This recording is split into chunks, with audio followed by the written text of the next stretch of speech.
ताड़ासन।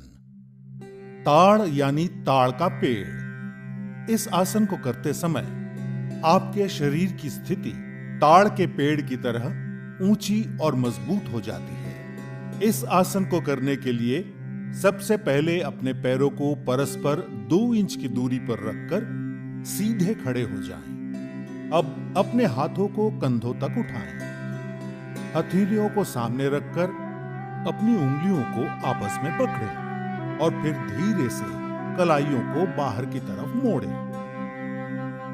अब धीरे धीरे सांस अंदर लेते हुए अपनी भुजाओं को कंधों की सीध में उठाते हुए सर के ऊपर ले जाएं। इस अवस्था में अपने शरीर को स्थिर करने के बाद अब धीरे धीरे अपनी एड़ियों को जमीन से ऊपर उठाएं और पंजों के बल खड़े हो जाएं।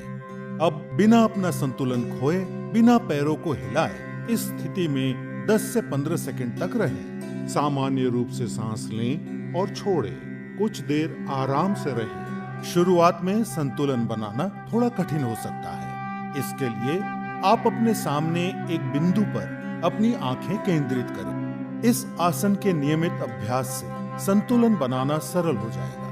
ये आसन रीढ़ से जुड़ी तंत्रिकाओं के संतुलन को ठीक करता है, शरीर की मुद्राओं यानी पोस्चर को बेहतर बनाता है। इससे जांग, घुटने और एड़ियां मजबूत होते हैं। यदि आप हृदय रोग, सर चकराना या पैरों में सूजी हुई नसों जिसे वेरिकोज वेन कहते हैं से पीड़ित हों तो ये आसन ना करें। 10 से 15 सेकंड तक इस मुद्रा में रहने के बाद धीरे से अपनी सांस छोड़ते हुए अपनी एड़ी को वापस जमीन पर रखें। धीरे से उंगलियों को खोलें और अपने हाथों को नीचे लाकर वापस सीधे खड़े हो जाएं। इस आसन का नियमित अभ्यास शारीरिक और मानसिक संतुलन विकसित करता है।